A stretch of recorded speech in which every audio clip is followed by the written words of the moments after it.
En République démocratique du Congo, la femme pygmée, premier occupant de la terre congolaise, sans plan de réinstallation, délocalisation, a été chassée de sa terre en forêt, qui était son habitation initiale, mais qui est désormais devenue un patrimoine mondial.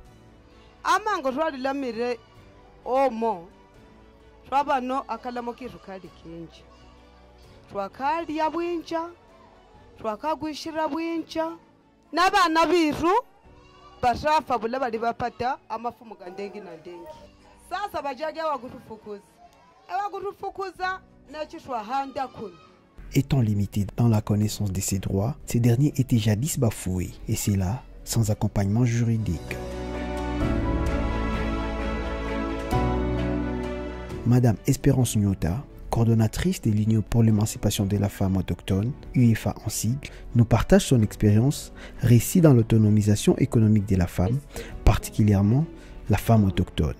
Le Zaïre de l'époque a violé les droits des propriétés, a violé les droits des peuples autochtones en les expulsant de leur milieu naturel et sans pour autant mettre en place des mesures d'accompagnement ou des mesures de réinstallation. Madame Espérance a mené des actions de plaidoyer auprès des autorités en faveur des femmes pygmées pour avoir leur propre terre et faire en sorte qu'elles participent aux instances de prise de décision. Au niveau du gouvernement de la RDC, on a fait des plaidoyers où les Mouamis ont accepté à donner les terres aux communautés.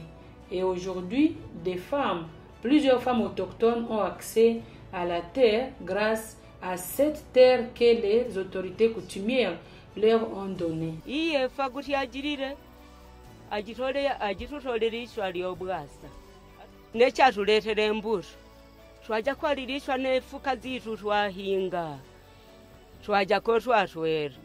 On apprend aux femmes autochtones comment maintenant mener leur agriculture afin qu'elle soit plus rentable, quoi.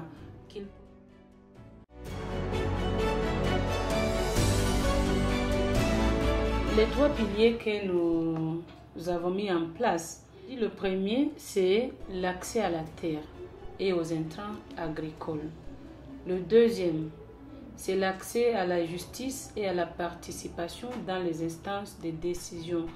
Le troisième, c'est l'accès aux services financiers et le renforcement des capacités socio-économiques et entrepreneuriales de femmes et de jeunes. À travers des cliniques juridiques et noyaux d'épée mis en place par UEFA, elle transforme ces femmes autochtones en parajuristes pour être acteurs de la défense de leurs propres droits. Plusieurs dossiers ont été ramenés du poste d'encadrement territorial vers les noyaux d'épée et ces dossiers-là ont été traités et au bout de 6 mois, on a traité plus de 60 dossiers et les femmes ont trouvé gain de cause, on a trouvé des solutions durables dans la communauté. Donc c'est devenu un modèle.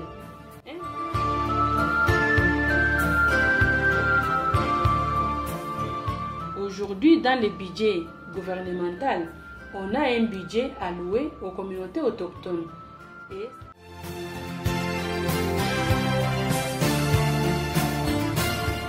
on a initié même une loi qui protège les droits des peuples autochtones.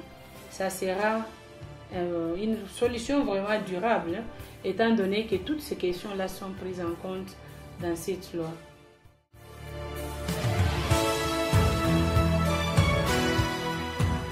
Cela a fait que on puisse avoir une ministre femme autochtone. Donc depuis 2013, on a remanié autant de femmes, mais les gouverneurs qui sont passés par ces différents remaniements ont compris que la prise en compte des autochtones, c'est une question à laquelle ne pouvait pas s'en passer.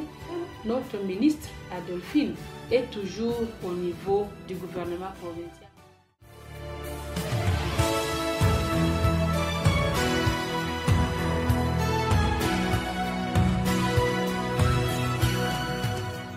Les femmes congolaises, et particulièrement la femme autochtone, pygmées, sans terre ni garantie matérielle, pour accéder aux services financiers des institutions de microfinance et banques dont le taux d'intérêt est très élevé et ne peuvent pas leur permettre d'émerger. Pourtant, elles sont sans emploi ni source de revenus. L'UEFA avait mis en place la stratégie de grouper les femmes. Elle a initié donc les femmes à la microfinance informelle appelée Mutuelle de solidarité, MUSO en sigle, pour faire face, peu que soit-il, à ces défis d'accès aux services financiers. Nous avons donc vraiment décidé et nous sommes engagés sur cette voie-là. Et aujourd'hui, les mutuelles de solidarité des femmes autochtones sont des mutuelles viables. Une initiative qui compte sur le maigre propre cotisation de femmes pauvres membres de MUSO. Malheureusement, ces petites cotisations ne leur permettent pas de grandes activités génératrices de revenus. Les limites dont je peux parler par rapport à l'activité de mutuelle de solidarité qui donne les crédits aux femmes, c'est que ce sont les mêmes AGR qui aident les femmes à contribuer à faire des cotisations encore dans leur mutuelle afin que d'autres profitent des crédits. Mais étant donné que les crédits qu'on donne peuvent être des crédits soit de 20 000, 25 000, c'est vraiment pas suffisant. Alors, cela fait que les revenus ne soient pas aussi grands. Et ça fait qu'ils ne peuvent pas vraiment, d'un coup comme ça, penser à développer un grand projet.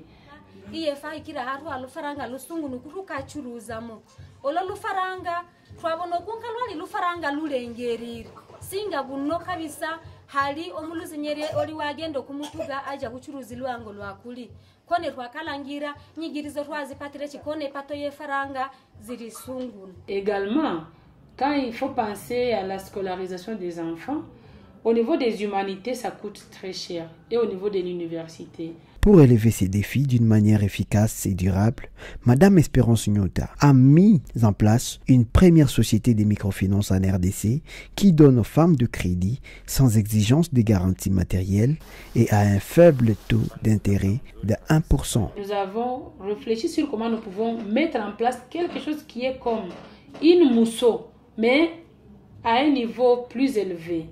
Et c'est ce que nous avons appelé BESECO. C'est une microfinance mise en place juste avec l'objectif de renforcer ce que font les femmes autochtones à la base dans leur mutuelle de solidarité. Kwanza hirahi nyumba kirahal kulimpene yakolo lufaranga bampaga na luyumba kamwe na yushula kona yumba kamwe nyumba hiani. Et donc ils donnent des crédits sur base de la caution solidaire. Dès que le bénéficiaire se sont constitués en groupe solidaire, tel que l'exige la loi congolaise, automatiquement ils ont droit au crédit, ça constitue leur garantie. Pour les femmes qui exercent les activités génératrices de revenus, leur activité est déjà une garantie pour nous. Ça va être l'entrepreneuriat social, l'entrepreneuriat pour les plus pauvres. Et c'est donc ça. Ce que nous pensons va nous aider à contourner cette difficulté-là. Donc, nous avons au niveau de BESECO les services chargés du renforcement des capacités pour éviter qu'on finance un projet qui ne peut pas être en mesure de rembourser. Buzira kudetero kuboba buzira kubana mashaka chiro mutayo bwagampine mwamatu efaranga mutwana ziheza hano ruja ruberire rweshe nyigirizo inene kabisa zirazo kuchunga faranga mugire uri boshi muruta bale kugerera iyefana paseko turi ba mama babashwa tuja tubadilikire. Nous organisons des séances de formation et de coaching sur l'entrepreneuriat. Et s'il y a des problèmes, les mêmes services aident à réorienter, s'il le faut, l'activité de la femme vers une autre qui pourrait se montrer viable ou bénéfique selon les contextes. nachi kunjangu debi biveti byanena kazi tamani atamala ko hano laga kutwaheka geshi ali mpwa bana bankalya ulya zanyigiriza nazo nywire nkamishi. On a également les services de crédit qui a aussi une attention particulière dans l'analyse de ces dossiers-là. Et avant que le crédit sorte, on doit évaluer l'activité pour voir si cette activité-là permettra à la femme de rembourser normalement son crédit. Mais on n'a pas de problème jusque-là. Désormais, la femme autochtone congolaise surmonte les défis liés à l'accès aux services financiers, développe sa petite et moyenne entreprise et accède à la terre et devient ainsi acteur de son autonomisation économique.